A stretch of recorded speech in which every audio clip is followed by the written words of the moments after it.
Roberto Martins, eu sou professor do Departamento de Ciências Sociais, do Programa de Pós-Graduação em Ciência Política, da UFSCar, e eu entrei na UFSCar no final de 1988, então, portanto, estou aqui agora, daqui a um mês, há 25 anos.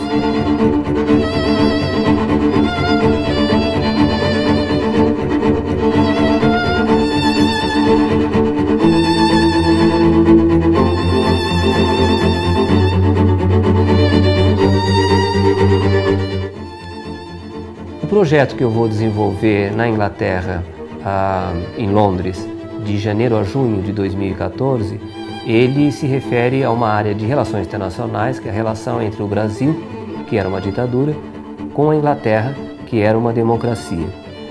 É um projeto que tem muita coisa a ser investigada, porque a Inglaterra era sede de uma organização civil que fez grandes campanhas em solidariedade aos presos políticos do Brasil, que era a Anistia Internacional. Além disso, na Inglaterra havia órgãos de comunicação, por exemplo, a BBC de Londres, ou o Jornal Times, ou alguns outros órgãos da imprensa britânica que tinham influência mundial. Então, o que esses jornais noticiavam tinha influência no mundo inteiro. Esses jornais tiveram uma cobertura bastante crítica, principalmente da questão, duas questões: a questão da tortura e dos presos políticos e a questão da, vamos dizer, o que se chamava na época de extermínio dos povos indígenas.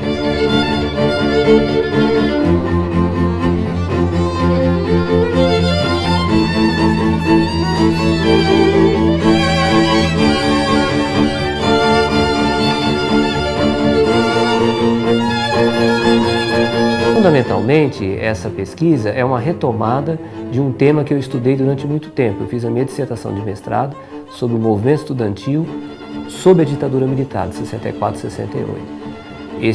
Essa dissertação de mestrado eu defendi no ano de 1986.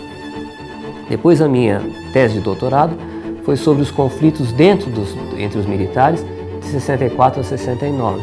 Isso eu defendi em 1993. A partir daí eu deixei um pouco de lado o tema da ditadura militar, embora voltasse a ele de vez em quando havia alguma oportunidade, um congresso, alguma coisa assim, fiz algumas pesquisas relacionadas a esse período, mas basicamente eu passei a estudar as Forças Armadas no Brasil contemporâneo. Isso eu comecei em 95 e eu comecei a estudar como que o fim da Guerra Fria e o desaparecimento do comunismo e o surgimento dos Estados Unidos como a única potência mundial tinha se refletido no pensamento dos militares.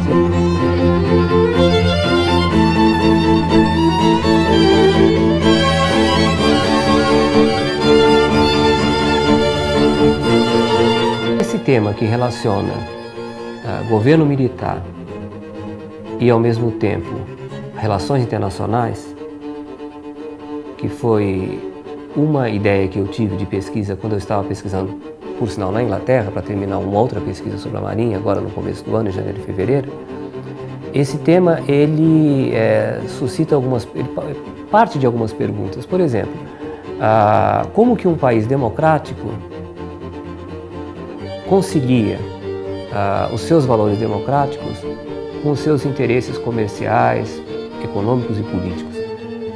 Existe uma teoria das relações internacionais, chamada neorrealismo, que diz que as relações internacionais estão condicionadas por um ambiente internacional, que é um ambiente competitivo, onde cada país procura garantir os seus interesses. Isso é o que parece ter acontecido com o Brasil. No estudo que eu já fiz de alguma documentação diplomática, o Brasil na sua relação com a Inglaterra, a Inglaterra tinha grandes interesses no Brasil. Era o 7º parceiro comercial do Brasil e era talvez o principal país na venda de armamentos, navios e aviões e outros equipamentos. Nesse sentido, o que se percebe na diplomacia inglesa é que ela atua em íntima relação com o Departamento de Comércio inglês, com o Ministério do Comércio inglês, e nessa relação o que prepondera não são os valores, mas são os interesses mais concretos. Isso é que se chama uma interpretação neorrealista das relações internacionais.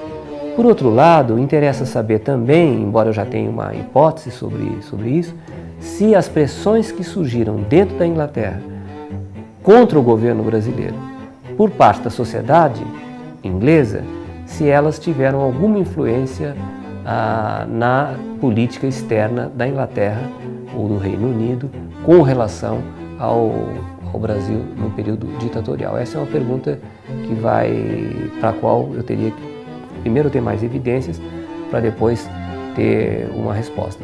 Uma resposta possível é que não, é que o governo britânico, por ser o Reino Unido, principalmente a Inglaterra, uma democracia, ele precisa dar algum tipo de satisfação para essas organizações como a Anistia Internacional, para essas campanhas, mas de um modo geral, ele procura contornar essas pressões e não deixar que elas atrapalhem as relações que são realmente as que importam, que são as relações comerciais.